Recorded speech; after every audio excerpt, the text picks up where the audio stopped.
मित्रांनो, सर्वांना जय जिजाऊ. मराठा लग्नाक्षताकडे सातत्यानं दिवसभरात 10-15 फोन तरी येतात. मग ते वेगवेगळ्या कारणासाठी असतात, की काही जे काही फोन असतात तर तुम्ही लग्न जुळवता का? काही जे फोन असतात तर ते तुमचा अनाथ आश्रम कुठे आहे? तुम्ही अनाथ आश्रमातील मुलींची स्थळं तुमच्याकडे आहेत का? काही फोन असे असतात, की तुमच्याकडे गरीब घरच्या मुली, कमी शिकलेल्या मुली किंवा अशा मुलींची स्थळं आहेत का? आणि याच्यातला एक सगळ्यात महत्वाचा जो काही प्रश्न आहे प्रामुख्यानं, तर तो म्हणजे तुम्ही लग्न जुळवता का? आता लग्न जुळवता का, तर या प्रश्नाचं उत्तर नेमकं आम्हाला सांगता येणार नाही. परंतु जे काही 1-2 घटक असतात समाजामध्ये लग्न जुळवणारे, तर त्याच्यामध्ये प्रामुख्यानं जे काही नाव घेतलं जातं, तर तो असतो एक मध्यस्थी, ज्याला आपण मधात्री म्हणतो. मग हा मध्यस्थी मधात्री कुठला असतो? तर तो तुमच्या आमच्यातलाच कोणीतरी असतो, की म्हणजे आपल्या समाजामध्ये जी काही आपली नात्यागोत्याची जी काही साखळी तयार होते, तर ही नाती वेगवेगळ्या प्रकारची असतात. मग तुमची काही नाती रक्ताची असतात, काही विचाराची असतात, काही सहवासाची असतात, काही परस्पर संवादाची असतात. आणि मग हे नात्यांची एक आपली जडणघडण गुंफण एक साखळी तयार होत असते. मात्र मग काय होतं, की मग ही नाती जोडत असताना किंवा याची साखळी तयार होत असताना बरीच नाती ही प्रासंगिक स्वरूपाची असतात, म्हणजे काही तात्पुरती असतात. तर काही ही जन्मभरासाठी साथ देणारी असतात. मग त्याच्यामध्ये जी आपण ज्याला रक्ताची नाती म्हणतो. त्याच्यानंतर आपली काही मित्रत्वाची नाती असतात. तर मग ह्या नात्या गोत्यातली मंडळी जी असते, तर मध्यस्थ हा असा विशिष्ट कुठला तरी लेबल घेऊन जन्माला आलेला नसतो. तो तुमच्या आमच्यातलाच कोणीतरी असतो. मग कोण असतो? एखाद्या मामाचा मुलगा असेल, चुलत मामा असेल, लांबचा मावसा असेल, एखादा मित्र असेल, एखादा मुळकीचा वेगळ्या जातीचा पण असेल, की त्याची आणि आपली जात एक नाही, पण तो आपल्याला स्थळ सुचवतो, की आमच्या गावात अशी अशी मुलगी आहे. मग तो कुठेतरी आपल्याला सुचवणीचं काम करतो. याला आपण मध्यस्थ म्हणतो. आणि हा एक अतिशय पारंपरिक स्वरूपाचा एक अतिशय स्ट्रॉंग दुवा होता, की पूर्वीच्या काळी काय व्हायचं, की दळणवळणाची फारशी साधनं नव्हती आणि लग्न कार्याच्या निमित्ताने आपण गावखेड्यामध्ये जायचो आणि गावखेड्यामध्ये गेल्याच्या नंतर तिथं काय व्हायचं, की एखादा छोटासा कार्यक्रम असायचा लग्नाचा कशाचा तरी, आणि त्या ठिकाणी एखादी मुलगी मुलगा आपल्या नजरेत भरायचा आणि आपण मग त्याचं चौकशी करायचो. मग आपल्या डोक्यामध्ये यायचं, की अरे हा आपल्या अमुकजीच्या मुलासाठी ही मुलगी चालू शकते, या मुलीसाठी हे वर चालू शकतो. आणि मग तिथून ते विचारचक्र सुरू व्हायचं आणि आपण एकमेकांसोबत बोलणी करायचो. फक्त काड्या पुढे सरकवल्यासारखं आपण ते एक बोलणीची लिंक लावून द्यायचो आणि त्याच्यातून मग ते लग्न जुळायचं आणि मग मध्यस्थ त्याच्यासाठी कुठेतरी पुढाकार घ्यायचा. मग पुढाकार घेत असताना मध्यस्थांची जी काही भूमिका असायची ती महत्वाची भूमिका याच्यासाठी ठरायची, की केवळ स्थळ दाखवणं एवढ्या पुरताच तो मध्यस्थ मर्यादित नसायचा. तर मग त्याच्यामध्ये काय व्हायचं, की बऱ्याचदा 20-30 वर्ष आधी ज्या काही सोयरीकी चालायच्या तर 2-2, 3-3, 8-8 दिवस चालायच्या. हे काय व्हायचं, की बैठकीमध्ये पाहुणे बसलेली असायची आणि हे लग्न आपण ज्याला संस्कार म्हणतो, तर फार खूप वर्षापासून त्याला संस्कार म्हणून आपण कुठल्याच अंगाने ठेवलेलं नाही. त्याच्यामध्ये व्यवहार व्हायचे. त्याच्या आधी व्यवहार व्हायचे, कारण मुलाचा हुंडा ठरवला जायचा. 11 लाख, 21 लाख, 5 लाख, 7 लाख जे काय असेल त्या ऐपतेप्रमाणे आपल्या सामाजिक वर्गवारीप्रमाणे तो हुंडा ठरवला जायचा. मग त्याच्यामध्ये काय व्हायचं, की मग बैठकीमध्ये पाहुणे रावणे बसले, की मग त्याच्यात चर्चा चालायची. आमचा नवरदेव 11 लाखाचा आहे, असं तसं ती बोलणी चालायची. जुनी माणसं असायची. त्याच्यानंतर बऱ्याचदा लघुशंकेच्या म्हणजे लघवीच्या निमित्ताने ही माणसं तीनदा तीनदा त्या बैठकीतून उठून बाहेर जायची, काहीतरी कानाला लागून एकमेकांच्या बोलायची आणि नंतर त्याचं डिक्लेरेशन व्हायचं आणि सुपारी फोडून त्याचं मग घोषणा केली जायची, की हे लग्न जुळलं. मग त्याच्यातून ते पाहुणकी किंवा कुंकवाचा साक्षगंधाचा कार्यक्रम करून जसं आपण एखाद्या सौद्यामध्ये व्यवहारामध्ये इसार चिठ्ठी करतो त्या पद्धतीने तो व्यवहार पूर्ण व्हायचा. परंतु आपण अलीकडच्या काळामध्ये काय केलं, की तो मध्यस्थ मारून टाकला. म्हणजे त्याचा गळाच दाबला आपण. की गळा दाबला याच्या शब्दाबद्दल कुणाला काही आक्षेप वाटत असेल किंवा अतिशयोक्ती वाटू शकते. परंतु आपण काय केलं, की लग्नाच्या कार्यामध्ये जो काही मध्यस्थ असतो, तो स्वतःच्या म्हशीला खुट्याला बांधून त्याला पाणी पाजायचं राहतं, परंतु तो आपल्या लग्न कार्यासाठी धाव घेतो. तर त्याला आपण कुठंच विचारलं नाही. लग्नाच्या कार्यक्रमामध्ये स्टेजवर आपण दुसऱ्याचे सत्कार करत बसलो. अगदी ज्यांनी आपलं गाव लुटून खाल्लं अशा ग्रामपंचायतच्या सदस्यापासून तर स्थानिक आमदारा मंत्र्यापर्यंत त्या लोकांचे सत्कार करत बसलो. आणि एखादा चांगला भारी वजनदार राजकीय क्षेत्रातला व्यक्ती आपल्या लग्नाला आला म्हणजे आपली प्रतिष्ठा वाढती.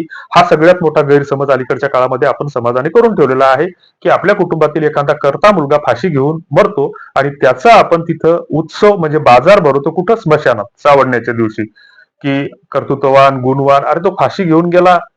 फाशी घेऊन जाणाऱ्या जो काही आयुष्य जगत असताना जी काही संकट येत असतात, तर त्या संकटाशी दोन हात करण्याऐवजी तो जर शॉर्टकट म्हणून फाशी घेऊन लटकत असेल आणि त्याचा जर आपण तिथे उदो उदो करत असेल तर ही कुठेतरी चुकीचं आहे असं आम्हाला वाटतं. तुमचं मत वेगळं असू शकतं. आणि त्याही ठिकाणी आपण भाषणाची एक लंबी लचक यादी तर करतो आणि त्या ठिकाणी अभिमानानं सांगतो की या ठिकाणी सामाजिक, राजकीय, शैक्षणिक वेगवेगळ्या क्षेत्रातील मान्यवर आलेले आहेत. म्हणजे ती मान्यवरांची जागा असते का स्मशानभूमी, हेही आपण कधी त्या गोष्टीवर विचार करत नाही. बरं, तिथं पुन्हा आणखीन त्या आध्यात्मिक क्षेत्रातले बुवा महाराज पण येतात आणि ते पण जो ज्यांचा वारकऱ्यांचा पिंड असतो ते तिथं संस्कृतचे मंत्र म्हणतात. कशासाठी म्हणतात, काय म्हणतात, त्याच्यातलं आम्हाला काही जास्त कळत नाही, पण ती तज्ञ लोक असतात. आणि त्यांच्या नादाला लागायला म्हणजे 2 हात लांबच राहिलेलं बरं. कारण वारकरी संप्रदायाचा आणि सनातनींचा कुठेही काहीही संबंध येत नाही. त्यांची वाट वेगळी आहे, यांची वाट वेगळी आहे, असं आमच्या संतांनी सांगितलेलं आहे. बाकी हे आता अलीकडच्या काळामध्ये बरेच आता धार्मिक तज्ञ झालेले आहेत, त्यांच्या डोक्याला डोकं आम्ही लावत नाही. बरं, पसायदान स्मशान ही पवित्र जागा आहे की अपवित्र जागा आहे याच्याबद्दलही अनेक जणांचं दुमत आहे. दुसरीकडे तिथं ते पसायदान नेमकं जे ज्ञानेश्वरांनी मागितलेलं आहे की ज्ञानेश्वरी पूर्ण लिहिल्याच्या नंतर जगाच्या कल्याणासाठी पसायदान मागितलं, तिथं स्मशानात ते कशासाठी म्हणायचं, काय म्हणायचं? मग त्याची कुठलंही आम्ही बऱ्याच महाराजांना विचारलं, पण त्यांना त्यांचं स्पष्टीकरण ते पसायदानाचा अर्थ सांगत बसले, परंतु त्याचं स्पष्टीकरण त्यांना आमच्या मनाला पटेल असं देता नाही आलं. असं तो वेगळा विषय आहे, त्याच्याशी आपल्याला काही घेणं देणं नाही. आणि मग हा मध्यस्थ आपण कुठेतरी काय केलं की मग त्याला लग्न कार्यात कुठंच विचारलं नाही. लग्न झालं की तो मध्यस्थ कुठेतरी बाजूला पडला. फक्त पहिल्या दिवाळीपर्यंत येईपर्यंत मध्यस्थाच्या घरी चहा पाणी घ्यायला बोलवलं जातं आणि त्याच्यानंतर मग त्याचा विसर पडतो. आणि मग ज्यावेळेस 2 वर्षानं तो पोरगा दारू प्यायला शिकला, ती पोरगी भानकुदळ निघाली की मग या जे काही केलं ते या मध्यस्थानच केलं असे आपण त्याच्यावर खापरं पडू लागलो. म्हणून त्याच्या मधात आता कोणी भानगडीत घुसायला तयार नाही. मग आता दुसरं कोण आहे याच्यासाठी लग्न जुळवण्यासाठी? उरल्या कोण? आमच्यासारख्या विवाह संस्था. पैसे घेतल्याशिवाय हे काही करत नाही. तर विवाह संस्थाचा रोल काय आहे की फक्त बायोडाटा, खरे खोटे, डुप्लिकेट, ओरिजिनल बरेच जण व्हेरीफाय करतील असं नाही. आणि व्हेरीफाय करणं ही काही साधी सरळ सोपी गोष्ट नसती. आणि मग ही अशी बायोडाटाची तिथं जत्रा भरवायची आणि त्या जत्रेमध्ये इकडचे तिकडे तिकडचे इकडे फॉरवर्ड करायचे, तिथून निघत काहीच नाही. म्हणजे जसं यात्रेमध्ये काही वर्षापूर्वी तमाशा मंडळं असायची, ती तमाशा मंडळं फुकट असायची.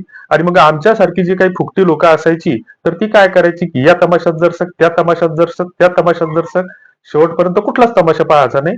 तसं आपलं झालेलं आहे सध्या की व्हॉट्सअपचे ग्रुप, सकाळी एका ग्रुपवर येते, दुपारी दुसऱ्या ग्रुपवर दिसते, संध्याकाळी तिसऱ्या ग्रुपवर जाते, रात्री 10 वाजता लगेच लेफ्ट होऊन जाते. आणि मग एखादा इकून चुकून हुकून चुकून बायोडाटा आला तर हे चालेल का, ते चालेल का, हे अपेक्षा काय, ती अपेक्षा काय, असे 5 प्रश्न आपण विचारतो. म्हणजे सामाजिक सभ्यता नावाचा कुठलाच आपण जो काही आपल्यामध्ये हे असतं तो ते काहीच ठेवलं नाही त्याच्यापैकी. बरं, या विवाह संस्थेचा रोलही थोडा बाजूला पडला. मग उरले कोण आता? दलाल. मग आता मला जर फोन येत असेल की तुम्ही लग्न जुळवता का, बरं मी लग्न जुळवता का, हो जर म्हटलं तुम्ही कशासाठी लग्न जुळवायचं? कारण तुम्ही माझ्या ओळखीचे नाही. तुम्ही कुठले? सोलापूर, कोल्हापूर, मुंबईकडचे, मी कुठला? विदर्भातला. मग मी तुमच्यासाठी कशाला स्थळ सुचू? हा एक प्लॅटफॉर्म आम्ही उपलब्ध करून दिला, तो प्लॅटफॉर्म समजून घ्या ना. विवाह संस्थेचं काम काय असतं की एखादं जसं बस स्टँड असतं मोठ्याच्या मोठं, आणि त्या बस स्टँडवर वेगवेगळ्या गाड्या येतात. मग त्याच्यातली आपण आपली गाडी शोधायची आणि त्यात बसून चाललं जायचं. ते कंट्रोलर थोडी अनाऊन्स करणार, थोडी तुम्हाला गाडीत बसून देणार आहे.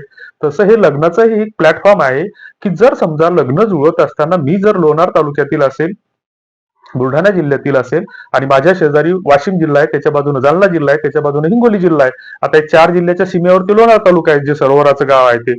तर इथं जर एखादा मी त्या तालुक्यातला असेल आणि एखादं मंठा तालुक्यातलं एखादं स्थळ येत असेल त्या ग्रुपवर किंवा त्या विवाह संस्थेकडे, तर मी काय करेल की मंठ्याला माझा कोणीतरी मित्र असतो, शेनगावला माझा कोणीतरी मित्र असतो किंवा नातेवाईक असतो, किंवा इकडे रिसोड तालुक्यामध्ये वाशिम जिल्ह्यातील कोणीतरी मित्र नातेवाईक असतो.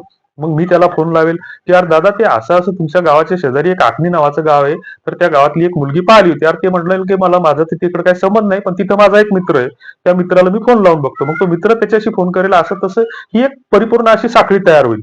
आता दलाल म्हणून जर मला काम करायचं तर मला कोणाकडून तरी 5-10 हजार रुपये घ्यावे लागतील. मग आता 10,000 रुपये जर मी कोणाकडून दलाली घेतली आणि उद्या एखाद्याची सोयरीक जुळून दिली, ती पोरगी रातच्याच दागिने घेऊन पळून गेली, तर मी फुकटच जेलात जाईल ना. म्हणजे माझी समाजामध्ये जी काही प्रतिष्ठा आहे किंवा जी काही माझी इज्जत आहे, घरावर जरी पत्र असले तरी आमची समाजामध्ये इज्जत आहे की हे एक इमानदार प्रामाणिक माणूस आहे, असं बऱ्याच जणाला वाटतं. वास्तवामध्ये काय आहे ते कोणालाच माहित नसतं. परंतु प्रत्येकाला असं वाटतं की आपण कुठेतरी आपल्या परीने शहाणे आहोत, तशी त्या शहाण्यापैकी आम्ही आहोत असं समजायला हरकत नसावी. आणि मग अशा गोष्टी ह्या करायच्या कशासाठी? तर मित्रांनो, लग्न जुळवता का? तुमच्याकडे गरीब घरच्या मुली आहेत का? कमी शिकलेली स्थळं आहेत का? हे सगळे पांचटपणे येतात. आम्ही जे काही 8-9 उपाय सांगितलेले आहेत ते अतिशय प्रभावी उपाय आहेत आणि त्याच्यातून हमखास लग्न जुळतात. त्याचा व्हिडिओ आम्ही वेगळा खाली डिस्क्रिप्शन बॉक्समध्ये देतो आहोत. ते 9 उपाय कोणते आहेत त्याच्यावर अंमल करा आणि हमखास गॅरंटीनं लग्न जुळवा. नाही जुळले तर आमच्या इथं कच्ची घागर घेऊन या. तुमच्या इथं 8 दिवस आम्ही पाणी भरू त्या कच्च्या घागरीनं, जर त्याच्यातून लग्न जुळत नसेल तर. बाकीच्या ह्या गोष्टी भ्रम सोडून टाका, डिपेंडंट बनणं सोडून टाका आणि काय आहे तर तुमच्या सूचना फीडबॅक त्या कमेंट बॉक्समध्ये लिहा. धन्यवाद. जय